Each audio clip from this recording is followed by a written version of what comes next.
Hello and welcome to episode 308 of the Clean Energy Show. I'm Brian Stockton. I'm James Whittingham. This week, the world's biggest battery maker responds to BYD's amazing battery advancements with its own amazing battery advancements. And I'll respond why this will change the world in very positive ways. New research suggests clean energy is growing faster than new electricity demand. And that's saying a lot because we know demand for power is growing very fast. Data centers are the main culprit. The second culprit is James, who insists on having a microwave that can nuke his mac and cheese in half a second. I will not wait for macaroni, Brian. Auto Trader UK says electric vehicles are now 750 pounds cheaper than combustion vehicles. This is big news that we've been anticipating to happen since the launch of our long-running podcast. Speaking of long-running, we'll also talk about those half-marathon running humanoid robots. Mostly because our new overlords demanded that we do that. All hail the robots! Everyone hide while you can. Local researchers have figured out how to keep air source heat pumps defrosted in the winter. I won't get into the details here of how it works, but at the end of the process, you get to eat a delicious snow cone. All that more in this edition of the Clean Energy Show. And also this week, new nuclear and solar cost comparison, this time not from me, but from an actual academic institution. And I do consider myself an academic institution, or at least an institution. I'm an institution. This podcast is an institution. You are. You're an institution. All right. I want to talk about Los Angeles for a quick second. So I was in Los Angeles about a year ago. And before I went, and I mentioned this on the podcast, I checked to see if you could take a train from LAX, the main airport. And the answer was no. But what I didn't know was it was just around the corner. I only missed it by a few months. So this has been open for quite a while now, but you can now take a transit train from LAX. Did you know that? I had no idea about that. I don't think I heard about that. If I have, I've forgotten. The downside is the People Mover is still not running. So this is a automated train that's going to run between the terminals. And they're doing testing on it, but it's not actually running yet. And these things have been delayed for a long time. And it's unfortunate it's not running. But right now, I think there's shuttle buses that can get you to the transit center. But then once you get to the transit center at LAX, you can take a train out of there. It's great. It's mostly above ground, this train. And where does it go? Well, it'll take you to LA Union Station, which I guess is kind of downtown. So that's quite a ways. It is, yeah. The other downside is you may have to change trains at some point because LA is very huge and sprawling. So unless you're needing to go kind of right downtown. So I did it in Google Maps based on the hotel that I stayed at the last time I was there. And in fact, yes, I would have to take 2 different trains to get there. And it would be slightly longer than taking a car, according to Google in any case, which is unfortunate. But, depends on where you want to go. Riding the train is still more pleasant, even if you have to take trains and even change them, but and even if it takes a little longer. So, I might still do that. You might, but I think a lot of people will look at the time and say, I'll just drive. I'll get a rental car or... Yeah. If you're local and you're coming back from a trip, you might drive. You might get picked up. I don't know. But do you know what time of the day you did this test on Google Maps? No, I don't remember. It was probably early morning when I looked it up. Okay. But, well, it might be very different than, early morning is very different than most of the day. Yeah, rush hour. Maybe the car would take longer. But I just find it more pleasant to take the train with a cab. You don't know what kind of a driver you're going to get. Sometimes they're, absolute maniacs and the ride can be very unpleasant. Other times it's fine. So, who knows? But that was good progress I didn't know about. Yeah, and trains are pleasant. I above ground I actually prefer because you can look around and you're in daylight. You're not in a tunnel when everything echoing around you. It's a lot more pleasant to be traveling by train. So you can stop, right, to get off on a subway somewhere relatively close to LAX, I imagine, I hope. Yeah, I mean, it's like a normal subway. There's many different stops along the way. All right. Well, that's nice. Yeah. The other thing I wanted to talk about, CEO of Ford, Jim Farley, had an interview this week. And he basically said what we covered last week from Honda and Toyota, who said, we give up. We can't compete against the Chinese automakers. And this is exactly what Jim Farley said. And he said similar things in the past. But, this was a definitive statement. He said, we should not let them into our country. That was his thought about this. So this is where Jim Farley is. It's like I give up. I throw in the towel. We're obviously, Yeah. because they're trying to make EVs from ground up now to compete. Yeah. And now this is what we're hearing after a year of that. Yeah. Sorry, it's not going to happen. We should not let them in because my company sucks. Yeah, they're kind of on their, I'd call, second generation of EVs at Ford there. And they have made quite a few and they have sold quite a few, but they know they're not doing it profitably. And he said in the interview that China has enough capacity to build over 50 million vehicles a year, which would cover all the need for the U.S. That's a massive amount of vehicles. So he knows if they were let in unfettered, it would absolutely wipe them out. So a lot of Chinese automakers, there's a downturn in China now for the economy, and they're not selling as many. They're trying to export more. I've heard factories that could do 50% more than they are. I've heard about factories that can do twice as much as they are. Yeah. And we always talked, people said, well, you can't go make the world EVs. There's not enough batteries for it. The Chinese are not having that problem. Yeah. If they are, we haven't heard about it, but there is no battery capacity problem whatsoever in China that we know of. Yeah.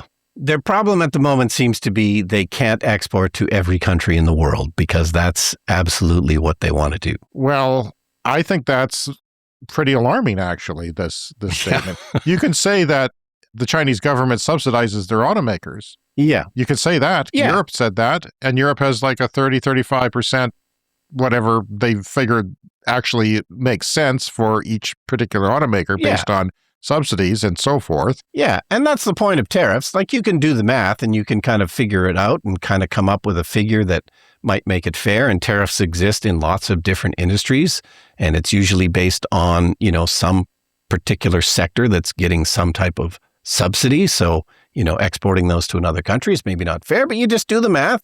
You add a tariff, usually a few percent is all it needs. And, this stuff can be worked out. But, I guess they're arguing for more time. Like Ford, they want more time to get their the climate has all kinds of time, Jim, all kinds of time. Take your time. But say they're given 10 more years of protection. Is that enough for them to turn this around and actually make profitable EVs? Well, what also concerns me is he's using the excuse of Chinese technology, the roads of North America going back to the Chinese government. Yes. That's concerning when you start bringing that up. I mean, there's solutions around that. We know that. TikTok was one of those things, right? Yeah. If they could fix TikTok, can't they fix this issue as well? It is a potentially, possibly a genuine issue. And once those cars are autonomous as well, it's like, well, that there's a possible robot army there, I suppose. But yeah, one would think that safeguards could be introduced. All right, Brian, I know you welcome our robot overlords, but a humanoid robot just ran a half marathon faster than any human has. And you'd have to be under a rock to not know this, but I understand you didn't know this. No, I didn't know this, and I'm very proud of that fact. My news filter is getting very good. I'm not being bombarded by okay, Brian. Well, let me say this. One day there's going to be a humanoid robot knocking on your door. What are you going to do then? It's going to be a big surprise. I welcome it in and pour it some tea. Yeah, then he'll just turn you into energy or something. So this was a robot in China. It ran a half marathon faster than any human, and this is with pit stops. Yeah. Because I thought the batteries aren't going to last that long, the current battery technology for these humans, which are running alarmingly fast. You watch these guys run, these robots run, it's frightening because they could outrun you and chase you down and do things to you. Whatever robots want to do to humans, kill them. I don't know. So it's alarming, but they had to have pit stops, not only for battery changes, which were two batteries in this video that I found finally just before the show of two sort of half loaves of bread being swapped out. They did that almost instantly, like as fast as you can take out two bricks and put in two more bricks and watch the robot go. But they also had to pour ice in its backpack, so I don't know if that's running through a cooling loop, which it might, or it might just be cooling a processor on the robot's abdomen. But also they're spraying ice and dry ice, supposedly with some robots, on their joints because the joints kept overheating. And I guess they knew this. This was a small, or at least a cell phone maker that I didn't understand or haven't heard of before. They made this robot who won the race. Mm-hmm. And I don't think this is a huge improvement over last year, by the way.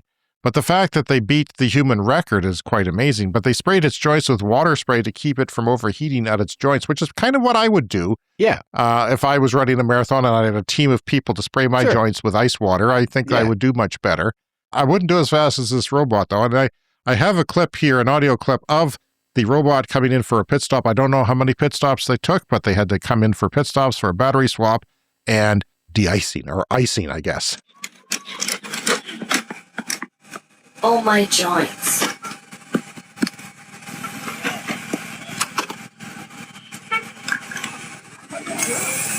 Oh, that feels good. Yeah, baby. Kill all humans. Oh, I guess that was inevitable. That took a turn there. It did. Yeah, well, if you saw how fast they ran, you would be very concerned. Yeah, so 50 minutes and 26 seconds, breaking the world record by a human by 7 minutes for a half marathon. Yeah. This is just the beginning of humanoid robots, Brian. This is my concern. One thing we talk about on the show is the trajectory of both economics and technological development. Yes. My God, if this is what happened over last year where they didn't even finish, I don't think. Oh, and by the way, this robot, they're remote controlled. They're not, can't tell it to run a half marathon and get back to me. Sure. There's a team of people chasing it in a vehicle to ice it up and to change the batteries and if it falls down and they're also controlling it like a remote controlled car. But that remote control was lost after it crossed the finish line and it ran full speed into a barrier and fell over, which was also hilarious and was shown even more on the internet than. Okay, that reminds me of a couple of things. First of all, there's a fantastic documentary of the 1964 Olympics, which were in Tokyo. It's called Tokyo Olympiad. It's a great sprawling documentary that covers all the main events of the Olympics that year, and they do quite a lot of the marathon. So there's extensive coverage of the marathon in 1964, and it's wild because some of the participants actually stopped to eat a sandwich during the race.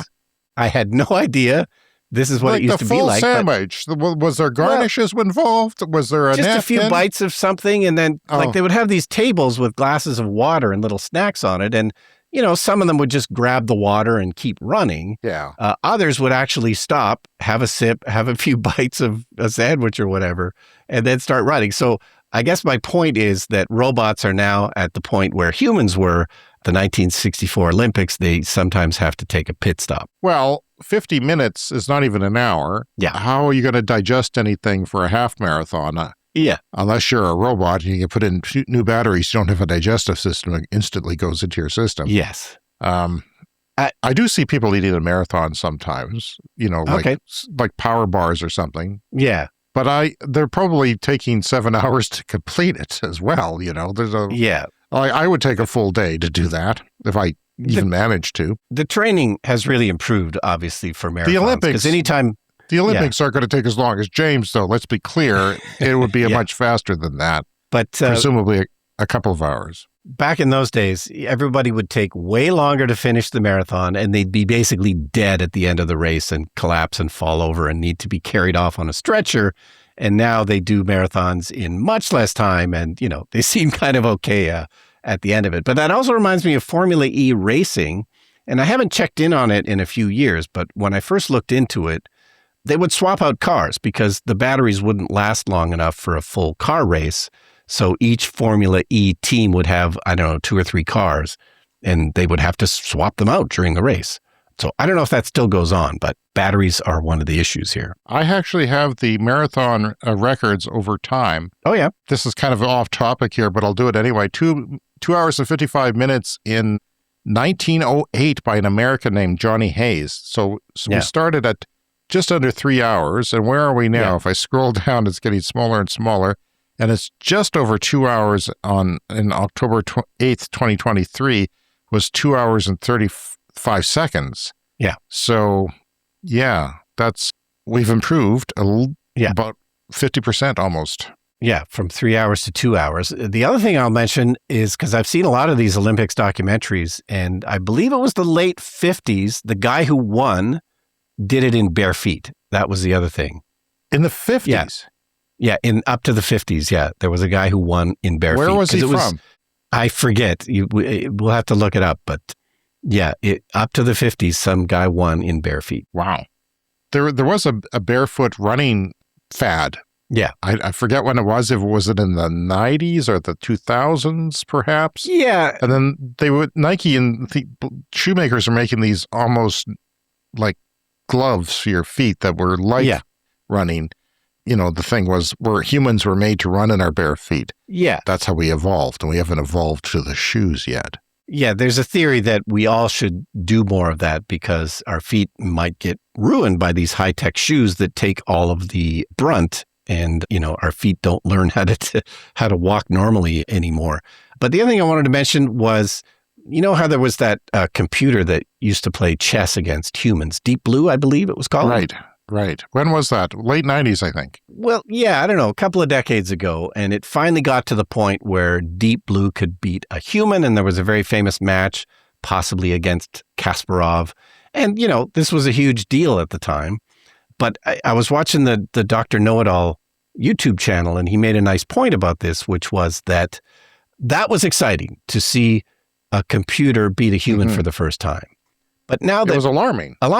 But now the computers are better at chess than humans. No one's going to watch a match of two computers play each other in chess. That's not inherently interesting. So at this moment, yes, it's very interesting to see a robot try and beat a human in a marathon, but I don't think we're going to be watching, there's not going to be a robot Olympics, I don't think, in the future. I think there'll be robot competitions.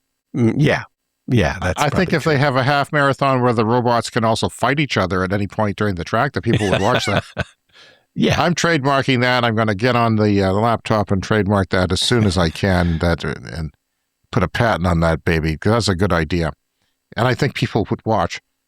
There's those little robots that fight each other with swinging hammers and things. Yeah. That still goes on, but it's not. That's true, yeah. It's not that huge. The people still want to see people. Because we'll never identify with robots, hopefully. Well, we probably will. They'll have personalities and be more charming than us at some point.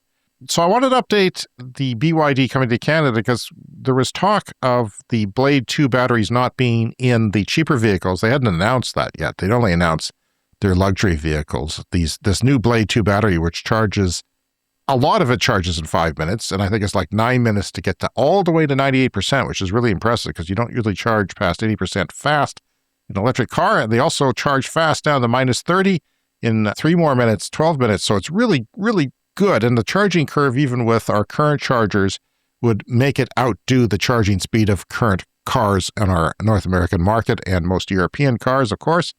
Starting around $39,000 if it comes to Canada. People are estimating these cars. They're very excited about them coming. A lot of people are trying to estimate what they are. Yeah. Some of them, the Atto 3 is a small SUV. It's also known as the UN Plus in China. This is a very popular car in Europe and popular in Australia. And I think it's around 39 or 40,000 Australian dollars there. So that's what they think it's going to be in Canada, but we'll have to see what happens. Slightly smaller than a Tesla Model Y, but a Model Y is a pretty decent. You have one. I mean, that's a decent sized car, right? Yeah. Nothing. Yeah, that's big enough for most people. Well, that's coming, and they are putting it in that very popular car that is exported overseas, and we'll hear about other cars too that are coming. So yeah, we will see that technology come, and that's a big deal because we were speculating about that. Yesterday, my son in university outside of town here said that he paid $110 to fill up our SUV, which we used to use for towing our camper, and we have it sitting around on our driveway. He's plated it, put license and insurance on it, and is using it for a while for his last year of college, and $110 for 360 kilometers of range that he drove in the last month. And by comparison, that would cost, my Bolt goes 417 kilometers.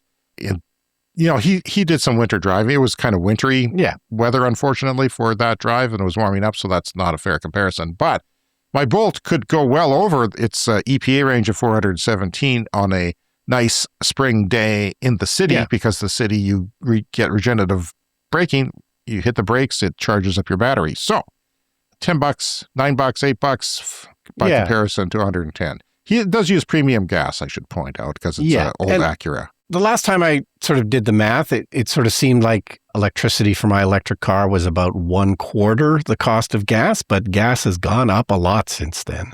So, 1/4 the cost of gas is kind of the worst case scenario at this point. But, as the cost of gas goes up, this is a huge, huge deal.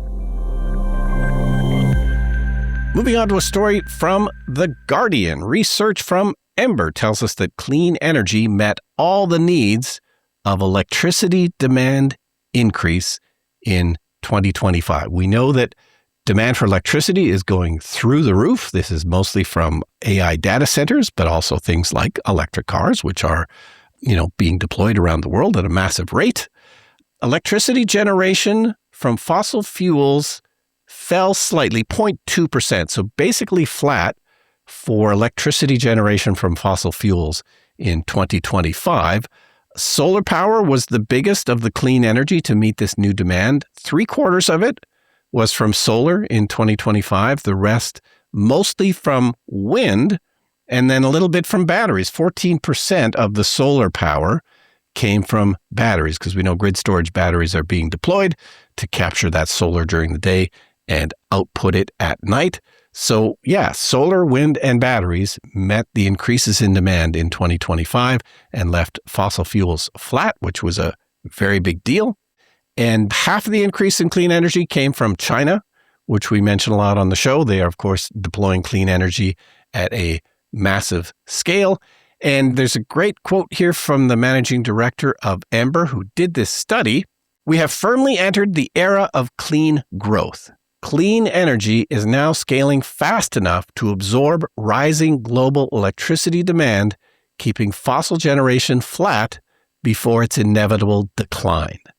The momentum we are seeing is no longer just an ambition, it is becoming a structural reality." And it's largely due to not altruism, but to economics. Companies are making money adding power to the grid. And a lot of people think that, well, this is going to be a nuclear renaissance. So we'll talk about that at the end of the show. The price comparison. Nuclear is slow. I mean, we need to be making a lot of nuclear for it to come down in price. And so far, we haven't seen that. We have seen a resurgence, but we haven't seen green on one design, whether it be a small modular or a large full-scale nuclear, which they're talking about where we live.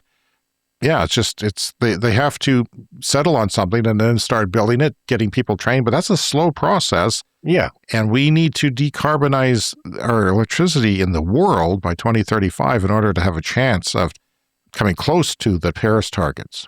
And solar power is now the cheapest form of electricity, basically, that has ever existed. And it's not perfect because, it's got to be during the day and there's got to be some sun shining or decent cloudy day to get power out of it. But it doesn't have to be perfect if it's the cheapest. And then you start adding batteries and then it quickly becomes kind of the perfect form of energy. I think what we're seeing here is wind. Well, there's been policy in the United States that has obliterated wind, at least slowing it down. Even here in Canada and in Alberta, they've done that with all kinds of renewables. But what I see happening here is solar plus batteries is outcompeting wind.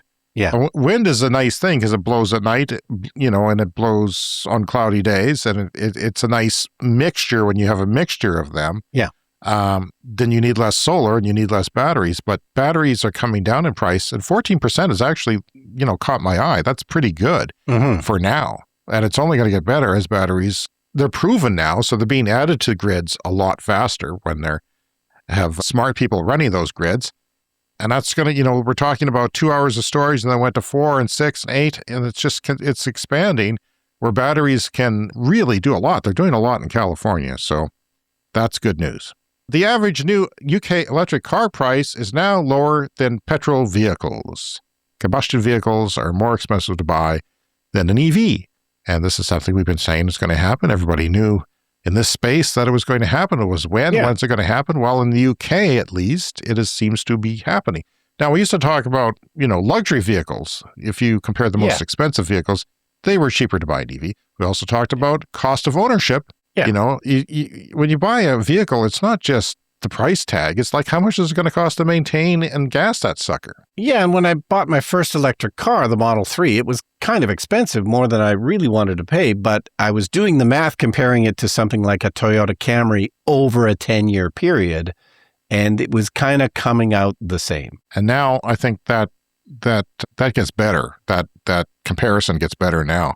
Plus, Camrys, I remember when that comparison was out, Camrys were like 10, 12 grand cheaper then than they are now. They've gone way up. All Toyotas have gone way up in price after the pandemic. So, and that makes, hybrid not a great price comparison anymore.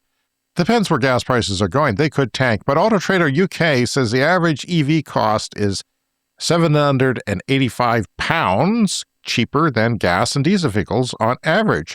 Now, this is taking into account sales and discounts and government incentives.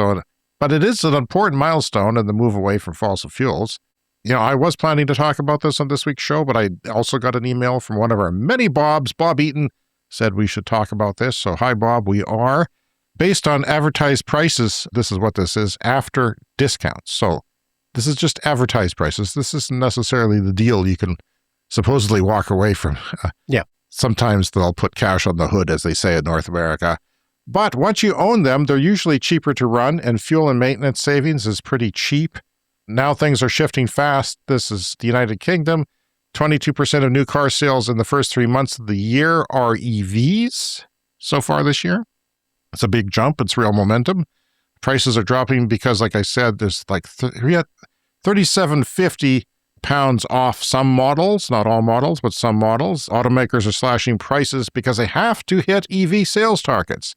That's the ZEV sales mandates that we like. More competition now. When we started the show, not a lot of competition. Now there's competition, especially cheaper EVs coming from China are, well, we know that, but they're making a big difference. Platforms like AutoTrader are seeing the trend clearly, and they think we're hitting a tipping point. EVs are no longer just green, quote unquote. They're starting to make financial sense up front and long term. And, what people don't get a lot around here is that they're better cars. Yeah. They're scared of the new technology, that they're scared of replacing the battery, they're scared of running out of charge. But overall, the cars are better. Yeah. And any concerns you have been addressed. They're in the pipeline coming to a dealership near you eventually. There's pros and cons to each, but if you do a list, look at the pros and cons of each gas and electric. The pros are just way much in favor of EVs, except for maybe 0.01% of people who have very specific needs. Researchers at one of our local universities has filed for 2 patents relating to defrosting air source heat pumps in the winter. And I wanted to talk about this because we talked about it on the show just a month or 2 ago. I have air source heat pump cooling my house here in frigid prairies of Canada, where it can get to -40 in the winter. And the one issue I was having was ice building up sometimes in the winter. And it would kind of depend mostly on the outside humidity. If we had some humid days, it would tend to build up more. So there's a fan on the outside unit, and enough ice would build up on the fan that the fan would stop spinning, and I'd get an error message, and I'd have to go out and knock the ice off. So I added a heat tape cable around the edge of the fan, and that was enough to do it. I have it on a timer in the winter, so it's on for a couple hours, then off for a couple hours just to make sure. And then ice was building up underneath because water was dripping off the unit and the ice was collecting underneath, and it was turning into a fairly large iceberg that was eventually going to touch the machine. So I put a heat mat underneath it as well. And that's on a timer. It doesn't have to run all the time, but just to kind of keep the ice at bay. And I've had it for 3 winters now, and I'm pretty sure they changed the software for it. So I wasn't getting as much ice in the first year of having it. All right. And I think what was happening was they realized that frost was building up on the units themselves. So they instituted this defrost cycle where warm liquid goes out to the outside unit, melts the snow or ice or frost. But I was getting more dripping down. So, they solved one problem, but not necessarily both problems. But that's what they're looking into at the University of Saskatchewan, where we live. And there's researchers that, have figured out a way. They say We saw an average of a 50% increase in heating efficiency compared to current air source heat pumps on the market. And the new system can also humidify indoor spaces, keeping homes more comfortable during the winter. Unfortunately, they don't explain that in the article, so I can't tell you how. Maybe they melt the condensed ice and send it indoors. I was thinking when the robots take over, you might want some distilled water from your heat pump to drink while you hide. Well, to go along with my snow cones that I might be getting off the machine. But yeah, so they've filed some patents for this. So this is, probably a long way from commercial adoption. But I thought it was interesting because, I've been having this exact problem and we talked about it on the show. Their simulations also showed a 10 to 35% reduction in annual energy use compared to a standard heat pump, which means both lower emissions and lower heating bills. So yeah, I'm sure this defrost cycle that I'm talking about where it sends warm liquid out to the outside unit, that's probably not the most efficient thing. Like that costs some energy for sure. Right. Yeah. So with the research they've done, the patents they've filed, this looks like they've, maybe solved this problem. Well, hopefully major heat pump makers will buy into this patent and use them. They have made technological improvements in heat pumps. Yeah. But most of them stop around minus 25. Is that fair? Yeah, some minus that's 22. Right. Yeah. I've heard of things approaching minus 30. I don't know how well they work or if they're on the market. Well, the efficiency really drops. So once you get down that cold, you can maybe make it work, but then you're just at a 1-to-1 efficiency compared to, normal electric. But, it reminds me a lot of electric cars. The new Blade batteries from China, they're going to be amazing. They're going to charge super fast.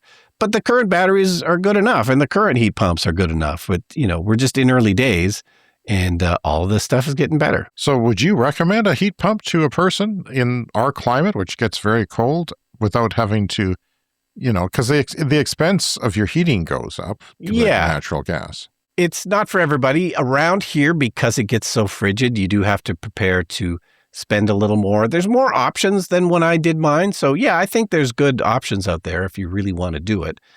In most places, even most places in Canada, your heating bill will go down. Yeah.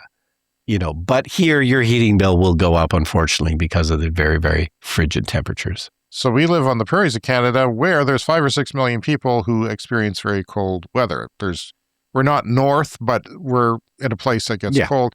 And we always complain that, people aren't going to make stuff for us because even Norway, where electric cars are taking off to 100% of sales, most of the population there doesn't get like we do. They get minus 20. Yeah. And it's a whole different world. But you and I own EVs, by the way, if you're new to the show. They work fine. They work better than gas cars. You preheat them and you're fine. But yeah, it's because we're kind of in the middle of the continent. We're kind of in the middle of North America. We're so far away from any oceans that, oceans always have a moderating effect on your weather. So yeah, Norway is typically warmer than us. Yeah, and even Alaska influenced by the ocean, and it's not us. They should be testing cars here. They always test cars in Scandinavia or Alaska. They should test them right here. I'd be happy to help out. CATL, that's the world's largest battery maker. They're a Chinese company. They make more batteries than anyone else. Their new product event happened Tuesday in China. It is now Tuesday where we live, but because the world is round, things happen that way. This is from Car News China and many other sources, but I liked the way Car News China covered this. The world's second largest battery maker, BYD, who is also a car maker, had some groundbreaking new tech.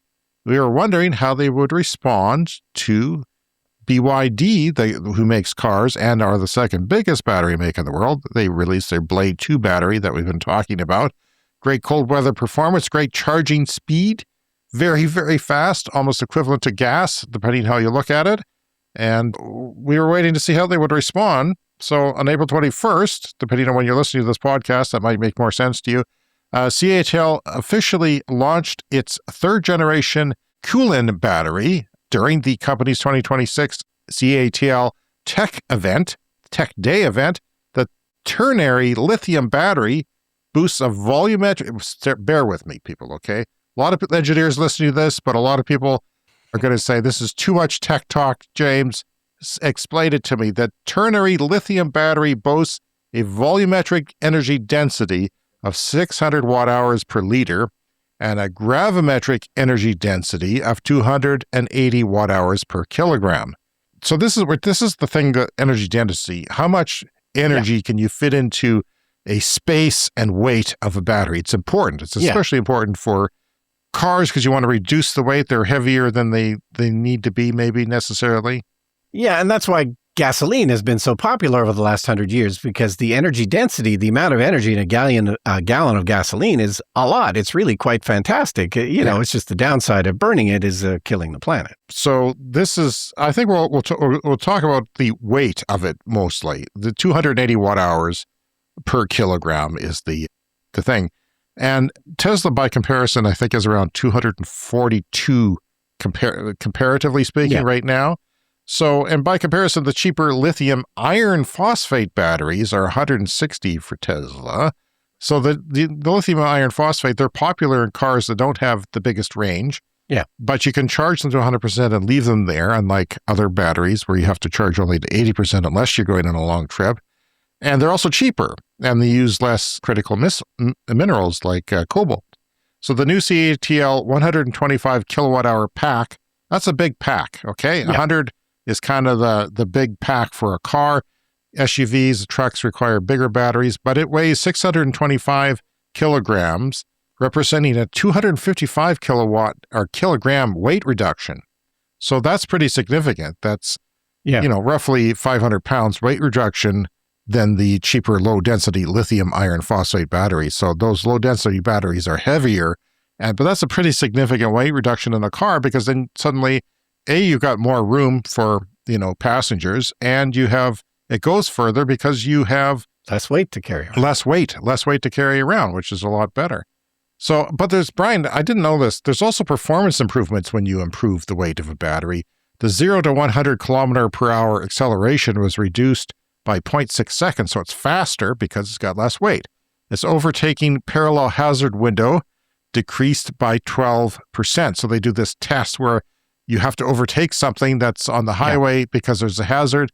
You can do that 12% faster. The famous moose test. Are you familiar with the moose test? Do you remember the moose test? The moose test is basically on a test track where there's a moose, and then suddenly you have to go off to the left and back onto the road again to avoid it without braking. That speed increased by 8% without rollovers, so you can go faster without rolling over. Yeah, well, it's a lighter, more nimble car because the battery is more dense. The body roll angle, which would be involved in that moose test, was reduced by 6.5%. Emergency avoidance capability improved by 15 to 25%. This is technical safety stuff.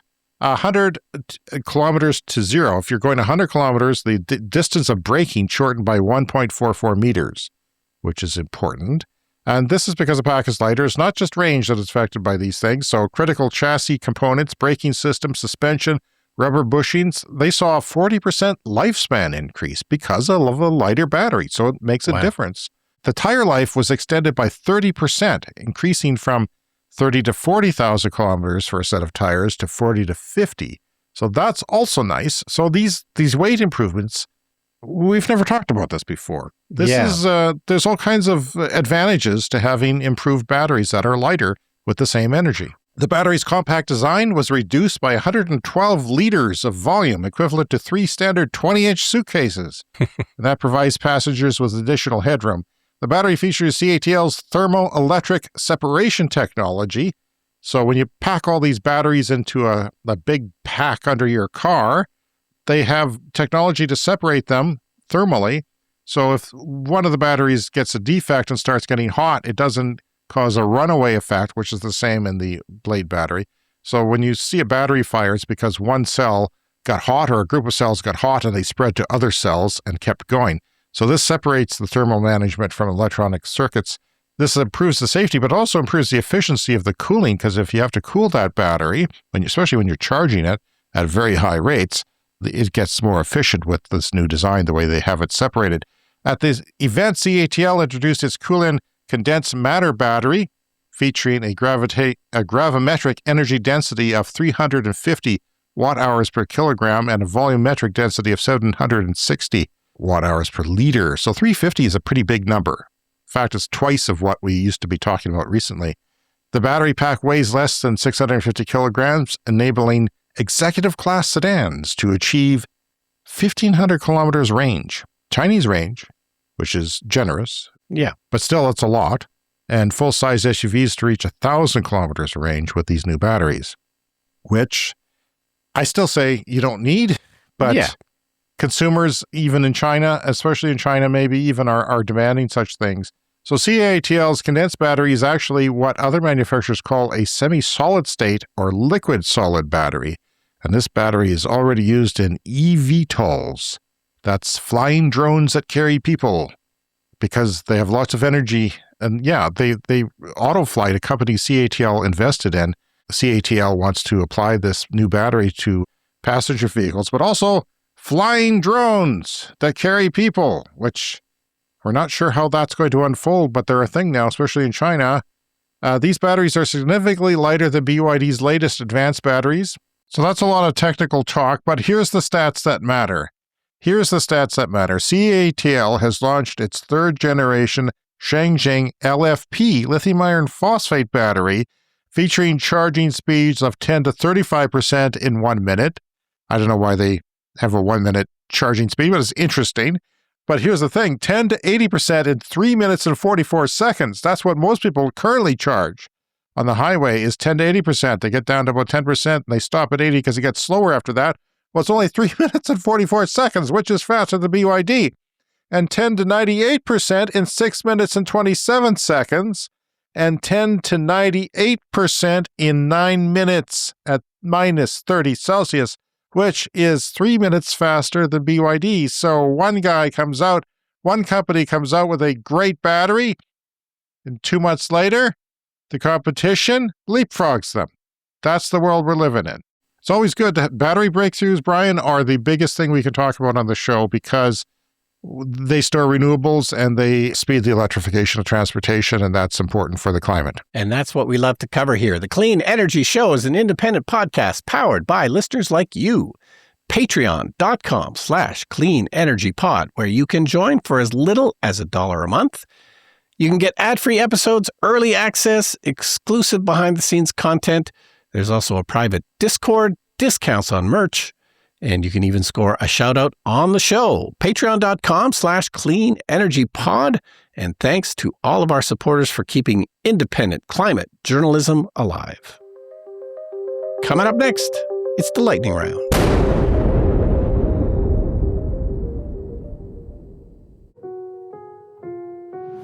It's time for the lightning round. The lightning round is a fast-paced look at the latest headlines in climate, clean energy, and transportation. Okay, let's bring it down a bit here. The massive Atlantic current system that helps regulate Earth's climate might be in more trouble than we thought.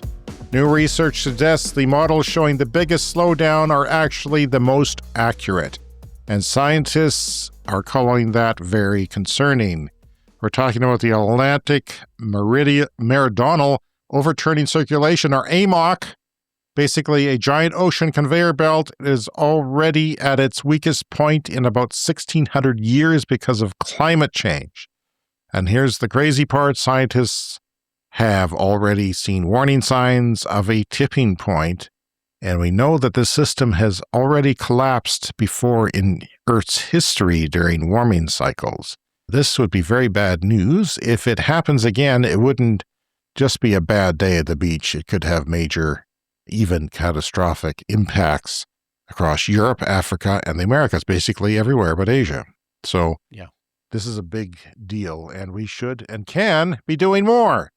A private investigator accused of running a global hacking for hire operation that targeted environmental activists made his first appearance before the federal judge who would oversee his eventual trial in Manhattan, United States. He was arrested in London in 2024 and extradited to the United States. The indictment alleged that Mr. Forlett was contracted by a Washington lobbying firm that was working for an unidentified major oil and gas corporation headquartered in Texas. So we have two stories here to start the lightning round. One, the planet is in danger. And two, fossil fuel interests are screwing with everything, trying to destroy the planet for their own pockets. Only 35% of Americans say the environment is in good shape, according to a new Gallup poll. And those people who thought it was in good shape, they all live in Florida. An alligator pointed a gun at their head while they were answering the survey. Interesting. From the Financial Times, UK Prime Minister Miliband is to unveil a move to de-link U.S. gas and electricity prices. We had a letter about this a couple weeks ago. Yes, UK gas. UK gas. United Kingdom, the electricity prices are tied to natural gas prices, which of course are up because of conflict. And it has been one of the major generators of electricity, so they just tied it to that. But now renewables are taking over. And, we were talking about how cheap is it really to run an EV in the UK? Well, because of this, it makes it more difficult. We talked about this last week, and it was not able to compete with fossil fuels because it was tied to gas. Well, now looks like they're going to decouple that. We'll cover that further on the show. Yeah. It's time for a CES Fast Fact. The world's top 100 oil and gas companies banked more than $30 million every hour in unearned profit in the first month of the U.S. Israeli war on Iran, according to exclusive analysis for The Guardian. $30 million an hour pouring in extra because of this conflict. The Institute for Energy Economics and Financial Analysis says Delhi's draft EV policy that spans from 2024 to 2030 is leaning into something called FOMOnomics, a word never before uttered on this show. FOMOnomics, Brian, is buy early, save more, because the incentives start high for early adopters and gradually shrink over time. Mm-hmm. When that happens, you say, okay, I'm going to get my EV now. That's actually happening in Canada because the rebate for EVs goes down every year. So I've got pressure on me to make a move. Yeah, and the sooner you switch to clean energy, the sooner you can stop paying the fuel costs of dirty energy. That's damn straight true. EV sales grew by over 20% last year worldwide and now make up around 1 in 4 new car sales. We've talked about that before in the show. There's new data confirming those numbers. Battery storage grew faster than any other power technology in 2025. We touched on this earlier. 110 gigawatts of new storage capacity was added, exceeding the largest ever annual capacity additions for natural gas. This is an 11 times increase since 2021 for installed battery capacity. Solar growth was off the charts, as you said, 600 terawatt hours added worldwide, the largest ever increase in a single year for any power generation technology. Solar was the largest contributor to global energy supply growth, the first time ever a modern renewable has done so, says the IEA. The largest renewable project in United States history is a 3.5 gigawatt wind farm in New Mexico, and it is beginning to deliver power to California and Arizona. That's right, it's located in New Mexico, but is powering other states. The California ISO grid has taken operational control and will count as in-state wind, even though it ain't in-state. But they paid for it out of state to put power in-state. This is something people don't really think about very often, especially our politicians. There are solutions out there. If you can't have something in your own jurisdiction, you pay somebody else to provide it for you, and then everybody's happy. This will speed up California's push for 100% wind, water, and solar objectives. Tesla launches unsupervised robotaxi in small areas of Dallas and Houston. ARK Invest says ride hail is now $2.80 per mile. That's the cost. And they think it'll go down to 25 cents per mile for electric autonomous taxis without a driver. Eventually. That's the potential cost decline from human-driven ride hail to autonomous robotaxis at scale. At scale means not now, but when they scale up and start competing with each other, it's going to become a fraction of the cost, and that's why we think it's going to prevail as a dominant form of transportation. China will seek to double its supply of non-fossil fuel energy by 2035 in a plan that analysts see as a big boost to Beijing's green targets. So China comes up with big plans, 5-year plans. Now they've got a plan to 2035 that says the targets are going to increase, so they're going hard on wind, but they're also doing some other bad things with fossil fuels. Aalborg University in Finland has done a new calculation comparing current nuclear to current solar costs. I say current because Yeah. costs change. Nuclear is going up. Nuclear proponents want it to go down, and it's possible that it could, but it would take a great deal of manufacturing nuclear for it to happen. For solar, they made sure to include the costs of storage, grid expansion, stabilization, and flexibilization. In other words, you can't just say we're going to compare the cost of solar panels and inverters and to nuclear. There's other costs involved when you put solar because it's not all in one place like nuclear. And they concluded that renewables were 4 cents per kilowatt hour. Nuclear was at 10 cents per kilowatt hour. So that's a pretty significant price difference right now. And we see renewables getting cheaper, definitely still getting cheaper over time, especially the battery aspect. Solar has come down really a long way. It's hard to get too much cheaper, but if they improve the technology, which they seem to be doing, and new panels come out, then you have a great reduction. They might even cost a bit more, but they'll give you a lot more electricity output for the same amount of money.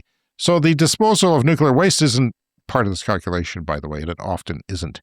And finally, this week, we talked about this before. The law was passed in France for putting solar panels on every parking lot that is more than 80 spaces.